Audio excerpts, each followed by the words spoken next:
नमस्कार, मी श्रुती राहुल बुलेटिन मध्ये आपलं स्वागत करते। सुरुवातीला बातमी महत्त्वाची आहे। शायना एनसी अरविंद सावंत यांच्या विरोधात तक्रार करणार आहेत। शायना एनसी नागपाडा पोलीस ठाण्यात दाखल झाल्या। अरविंद सावंत यांनी माल शब्दाचा वापर करत संबोधलं असा आरोप शायना एनसी यांचा आहे।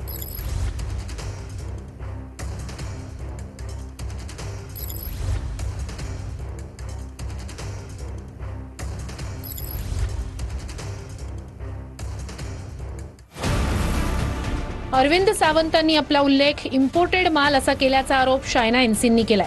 इम्पोर्टेड माल शब्दावरून अरविंद सावंत सध्या अडचणीत सापडलेत। आमच्याकडे इम्पोर्टेड माल चालत नाही, ओरिजिनल माल चालतो असं वक्तव्य अरविंद सावंतांनी केलं होतं। इम्पोर्टेड नहीं चलता, या इम्पोर्टेड माल नहीं चलता, हमारे यहाँ ओरिजिनल माल चलता है। ओरिजिनल माल है हमारा। मला माल असं संबोधलं गेलं। अरविंद सावंतांचं वक्तव्य निषेधार्ह। ऑडिओ क्लिप ऐकवत शायना एनसी यांनी गंभीर आरोप केलेत। सावंतांविरोधात तक्रार दाखल करण्यासाठी शायना एनसी नागपाडा पोलीस ठाण्यात। ये अरविंद सावंत और उनके पार्टी की मनस्थिति स्पष्ट होती है। उनकी सोच जो एक महिला को माल बुला सकते हैं, तो मुझे लगता है कि आपकी मानसिक स्थिति और आपकी मनस्थिति सबको पता चलता है। बाहेरून आलेला माल आणि इथे ओरिजिनल असलेला माल असं म्हणालो। माझं वक्तव्य चुकीच्या पद्धतीने घेतलं असं स्पष्टीकरण अरविंद सावंत यांनी दिलंय। जे काही वाक्य आहे त्याच्यात त्यांचं नाव कुठे असेल तर त्यांनी मला सांगावं, पहिली गोष्ट। दुसरी गोष्ट, ते जे वक्तव्य आहे ते हिंदीमध्ये आहे, त्यामध्ये मी माझ्या उमेदवाराला पण ओरिजिनल माल म्हणावे माझं। ते कसं गाडून सांगता तुम्ही? ते कसं गाडून सांगता? शायना एनसींवरील वक्तव्यानंतर अरविंद सावंतांविरोधात शीतल म्हात्रे उतरल्या। नागपाडा पोलीस ठाण्यात शीतल म्हात्रेही दाखल झाल्या होत्या। स्त्रीला लक्ष्मीच्या रूपामध्ये आज आपण पूजन करणार आहोत संध्याकाळी, आणि अशा वेळेला उबाटाच्या खासदारांकडून महिलेला या अतिशय अश्लाघ्य अशा भाषेत बोललं गेलेलं आहे। आम्ही याचा पहिल्यांदा तर निषेध करतोय, आणि अरविंद सावंतजी, आपण खासदार आहात, आपण माफीही मागितलीच पाहिजे। स्त्रियांबाबत अपमानास्पद शब्द खपवून घेणार नाही असं म्हणत निवडणूक आयोगाकडे नीलम गोऱ्हेंनी सावंतांविरोधात तक्रार दिली। कारवाईची मागणी नीलम गोऱ्हेंनी केली आहे। हा शब्द सरसर स्त्रियांच्या बद्दल अपमानास्पद, जणू काही ती एक वस्तू आहे जिची खरेदी विक्री होऊ शकते अशा थाटात बोलला जातो। निवडणूक आयोगाकडे मी स्वतः लेखी तक्रार करणार आहे आणि याची दखल घेऊन अरविंद सावंत यांच्यावरती कारवाई करावी। एफआयआर घ्या आणि अरविंद सावंतांना अटक करा असं म्हणत किरण पावसकरही आक्रमक झालेले पाहायला मिळाले। ANI कडे जी क्लिपिंग आहे, बाकीच्यांनी जी क्लिपिंग घेतलेली ती क्लिपिंग बघा। मग तुम्ही खोटे आहात का?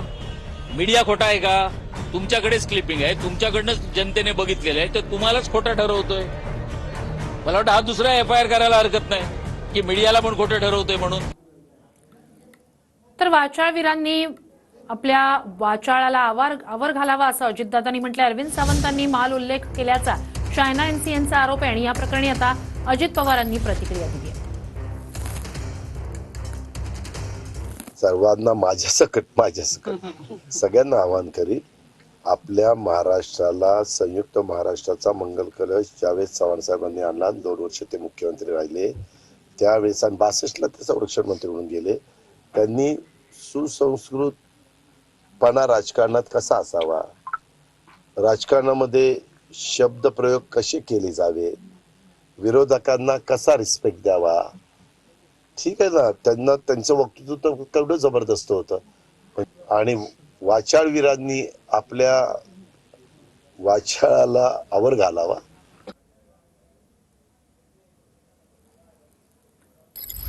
तर अरविंद सावंत यांच्यावर शायना एनसी यांनी आरोप केले। तक्रार दाखल करण्यासाठी नागपाडा पोलीस ठाण्यात त्या पोहोचल्या। याच प्रकरणी अजितदादांची ही प्रतिक्रिया। तर वादग्रस्त वक्तव्यानंतर अरविंद सावंतांविरोधात आता गुन्हा दाखल झालेला आहे। शायना एनसी यांनी अरविंद सावंत यांच्यावर आरोप केलेला होता। माल अशा प्रकारे संबोधलं गेलं, आक्षेपार्ह वक्तव्य माझ्याविषयी झालं असं शायना एनसी यांचं म्हणणं होतं। आणि शायना एनसींसह सगळ्या महिला कार्यकर्त्या नागपाडा पोलीस ठाण्यात दाखल झालेल्या होत्या। शीतल म्हात्रे त्यांच्यासोबत होत्या।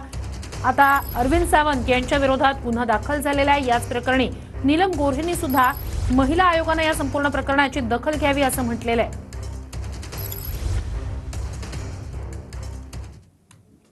पुढच्या घडामोडीकडे, सदा सरवणकर यांना उमेदवारी मागे घेण्यासाठी शिंदेंची सूचना असल्याचं सूत्रांकडून कळतंय। शिंदेंकडून सरवणकरांना विधान परिषदेची ऑफर देण्यात आल्याचीही माहिती सूत्रांकडून मिळाली आहे. तर माझ्या मतदारांनी मला लढायला सांगितलेलं आहे असं म्हणत सरवणकर उमेदवारीवर ठाम असल्याचं दिसतंय. माहीममधून सदा सरवणकर यांना उमेदवारी मागे घेण्यासाठी मुख्यमंत्री शिंदेंची सूचना असल्याची सूत्रांची माहिती आहे. सरवणकरांना विधान परिषदेची ऑफर दिल्याचीही सूत्रांची माहिती आहे. दरम्यान मी ठासून सांगतो माघार घेणार नाही, दुसरं कुणी माघार घेणार आहे का हे विचारा असं म्हणत सरवणकर निवडणूक लढण्यावर ठाम आहेत. मी घेणार नाही हे सांगितलंय तुम्हाला, वेळोवेळी सांगितलंय की मागे घेण्याचा काही प्रश्नच येत नाही आणि मी निवडणूक लढवणार आहे. मी तुम्हाला ठासून सांगितलं, ठामपणे सांगितलं, मी माघार घेणार नाही. तिकडे माहीममधून अमित ठाकरेंचा डोर टू डोर प्रचार सुरू झालाय. कोण समोर असेल नसेल माझा प्रचार सुरूच राहणार असं अमित ठाकरे म्हणाले. माझ्यासाठी आव्हान नाहीये, कारण मी बोललो तसं मी माझे प्रामाणिकपणे कोण असेल समोर किंवा नसेल समोर माझे प्रयत्न तसेच असणार आहेत. कारण माझा डोर टू डोर प्रचार होता, त्याच्या अधिक मी काही नाही करू शकत. त्याच्यामुळे मला रॅली वगैरे, मी रॅलीमध्ये वगैरे विश्वास नाही ठेवत. एखाद दोन काढीन, पण मला लोकांपर्यंत पोहोचायचं आहे, त्यांना सांगायचं आहे, त्यांना समजवायचं आहे की माझं विजन काय आणि तुम्ही कोणाला मतदान करणार आहात हे त्यांना कळलं पाहिजे. तर 365 दिवस मी लोकांच्या दारात जातो, ज्यांना ओळखत नाही ते दारोदारी जात आहेत असं म्हणत सदा सरवणकर यांनी अमित ठाकरेंना टोला लगावला. त्यांचं असं आहे की निवडणुकीला प्रचाराला फिरायचं असतं. मी 365 दिवस लोकांच्या दारात, घरात, रस्त्यावर असतो. त्यामुळे मला आता प्रत्येकाच्या घरात जायची गरज नाही. ज्यांना ओळखत नाही ते जात आहेत, त्यांना आपण शुभेच्छा दिल्या पाहिजेत. ज्याचा एकही आमदार नाही त्याने मुख्यमंत्री कोण हे सांगणं हास्यास्पद आहे असं म्हणत सदा सरवणकर यांनी राज ठाकरे आणि अमित ठाकरेंवर निशाणा साधला. मनसेच्या साथीनं भाजप सत्तेत असेल, मुख्यमंत्री भाजपचा होईल असं राज ठाकरे म्हणाले होते. त्यांनी पहिले आमदार व्हायला पाहिजे आणि मग त्यानंतर हे सगळं बोललं तर मला असं वाटतं योग्य ठरेल. त्यांना खूप काही शिकायचं आहे, ते शिकायला पाहिजे त्यांनी आणि नंतर मग ही अशा प्रकारची मतं व्यक्त करणं हे शोभून दिसेल. राज ठाकरेंच्या पुत्रासाठी सदा सरवणकर यांच्यावर दबाव असून ते मैदानी खेळाडू मैदान सोडून पळणार नाहीत असं महेश सावंत म्हणाले.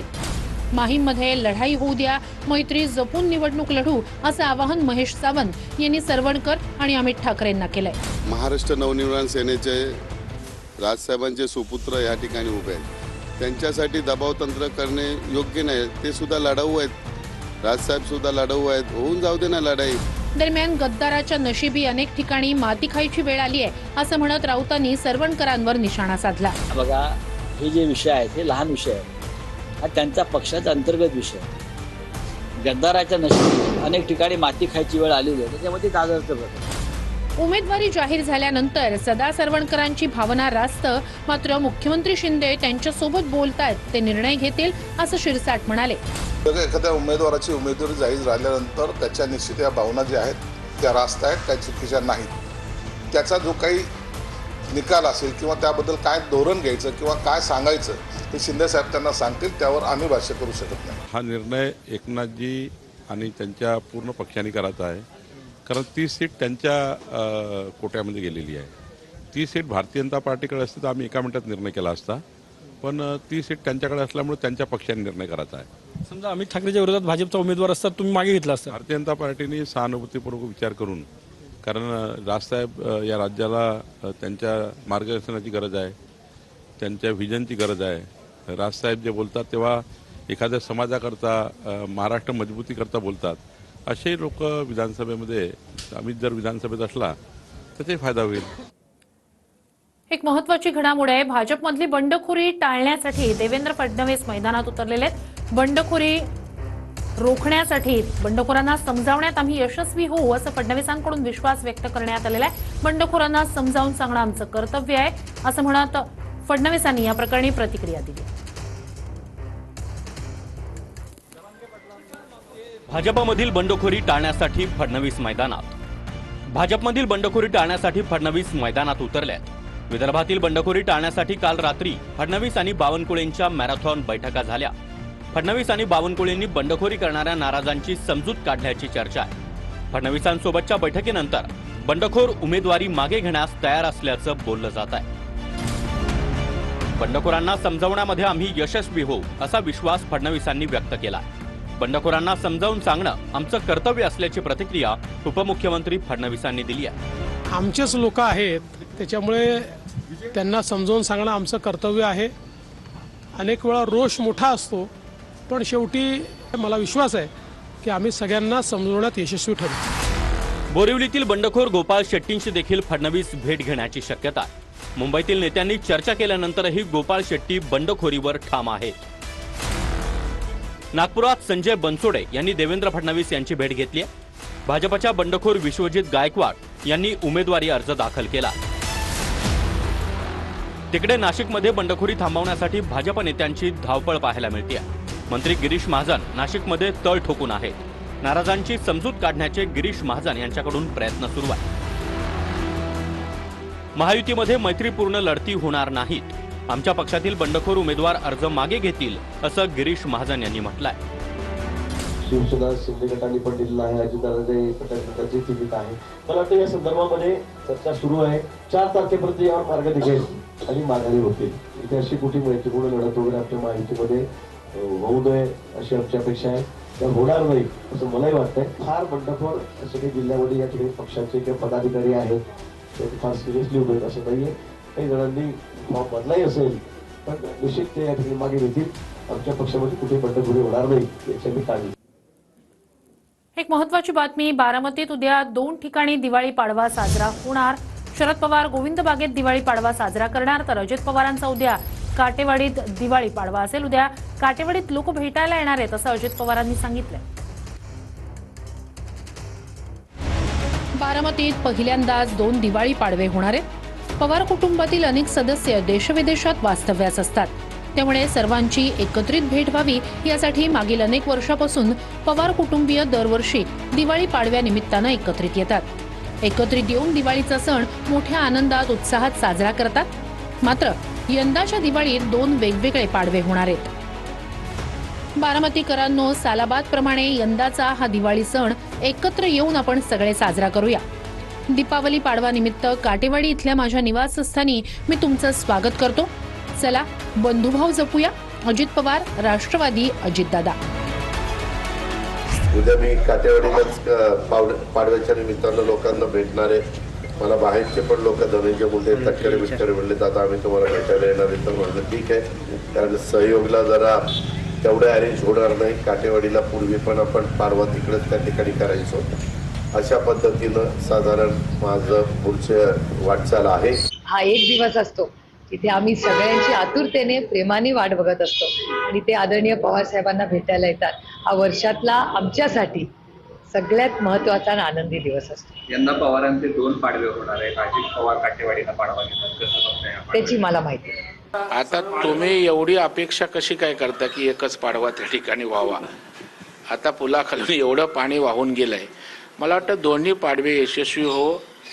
दोन्ही नेत्यांना शुभेच्छा आहेत आणि त्यांच्या समर्थकांनाही शुभेच्छा. कुटुंबामध्ये झालेली रिफ्ट ही कुणालाही चांगली वाटत नाही. परंतु दुर्दैवानं पवार कुटुंबियामध्ये 2 पाडवे साजरे होत आहेत. राजकारण हे बाजूला असावं, राजकारणाच्या ठिकाणी राजकारण असावं, पण कौटुंबिक एकमेकाचे नातेसंबंध तुटू नयेत या मताचे आम्ही आहोत. राजकारणासाठी नातं तोडणं हे कधीही चांगल्या राजकारणाला शोभत नाही. बारामतीमध्ये अनेक वर्षांपासून पवार कुटुंबियाचा पाडवा एक गोविंद बागेमध्ये होत होता. मात्र आता अजित पवारांच्या काटेवाडीमध्ये एक पाडवा होतोय, पवारांच्या गोविंद बागेत होतोय. कसं बघताय सगळ्या गोष्टी? हे खरं तर वेदनादायी आहे. महाराष्ट्रातल्या सर्वसामान्य जनतेला आणि पवार कुटुंबावर प्रेम करणाऱ्या सर्वसामान्य माणसांना, कार्यकर्त्यांना, पदाधिकाऱ्यांना, आमदारांना, खासदारांना सर्वांना मनापासून असं वाटतं की हे कुटुंब एकत्र असलं पाहिजे आणि तशा पद्धतीच्या अपेक्षा सामान्यांच्या आहेत. मी तर सुरुवातीला म्हणत होतो की मी यावेळेस बारामतीमध्ये उभाच राहत नाही. मला दुसरीकडे पण नाही. आपल्या पुरंदर, शिरूर, हवेली, सिन्नर त्या भागामध्ये तिथले कार्यकर्ते बोलवत होते. म्हणजे दादा एवढी कामं केली तर आम्ही तर तुम्हाला बिनविरोध त्या ठिकाणी निवडून. ते म्हणतात ना, जिथं पिकतं तिथं विकत नसतं, त्यातला तो त्या ठिकाणी प्रकार आहे. उद्याच्याला काही झालं तर महायुतीचं सरकार येणार येणार येणार येणार.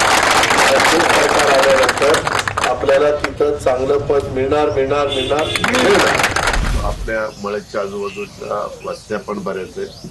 त्या वस्त्यावर पण प्रचार करत असताना काही नॅरेटिव्ह सेट करण्याचा प्रयत्न केला तर त्याही बद्दल आपण त्याला आपल्याकडे प्रत्येक गोष्टीला उत्तर आहे. आज मी माझ्या कामाकरता आलो, मी तुमच्या कामाकरता आलो नाही. माझी विनंती की 5 वर्ष मी तुमची कामं करतो, आज मी माझ्या कामाच्या करता तुम्हाला विनंती करण्याच्या करता आलो. माझी हात जोडून विनंती आहे की तुम्ही मला साथ द्या. एक महत्वाची बातमी, एसआयडीच्या गोपनीय रिपोर्टमुळे फडणवीसांची सुरक्षा आता अलर्टवर आहे. फडणवीसांचा धोका असल्यानं सुरक्षा वाढवण्यात आलेली आहे. फोर्स 1च्या 12 जवानांची अतिरिक्त टीम सुरक्षेसाठी तैनात करण्यात आलेली आहे. गेल्या 5 ते 6 दिवसापासून फडणवीसांची सुरक्षा वाढवण्यात आली आहे. एसआयडीच्या गोपनीय रिपोर्टमुळे फडणवीसांच्या सुरक्षेत वाढ. उपमुख्यमंत्री देवेंद्र फडणवीस यांच्या सुरक्षेत वाढ. फोर्स 1चे 12 कमांडो तैनात. फडणवीसांच्या सुरक्षेसाठी एका शिफ्टमध्ये फोर्स 1चे 6 कमांडो तैनात. देवेंद्र फडणवीसांना सध्या Z+ सुरक्षा व्यवस्था. एसआयडीच्या गोपनीय रिपोर्टमुळे उपमुख्यमंत्री देवेंद्र फडणवीस यांची सुरक्षा अलर्टवर. फडणवीसांना थ्रेट असल्यानं सुरक्षा वाढवली. खाली भाऊ 2-3 दिवस झाले काही थेट वगैरे आता त्याच्या संदर्भात पोलिसांना विचार. सध्या हा दिवाळीचा सण असल्यामुळे बरेच कार्यकर्ते या ठिकाणी भेटण्यास येतात. गर्दी होऊ नये आणि त्या ठिकाणी कुठलाही प्रकार घडू नये अनुचित, त्या दृष्टीनं हा बंदोबस्त आम्ही लावलेला आहे आणि त्यानुसार आमचा बंदोबस्त सुरू आहे. सर, आज जाणाऱ्या प्रत्येक व्यक्तीची तपासणी केली जाते. बरोबर आहे. आज जाणाऱ्या प्रत्येक माणसाची नोंद घेतली जातं, त्याला विचारलं जातं, तपासणी केली जातं. HHNDद्वारे आणि DFMDद्वारे तपासणी करूनच त्याला आत प्रवेश दिला जातो आणि संपूर्ण माहिती घेतली जातं आणि त्यानुसार नंतर त्याला प्रवेश दिला जातो. तुर्तास बुलेटिनमध्ये वेळ झालेली आहे छोट्याशा ब्रेकची. पाहत रहा TV9 मराठी.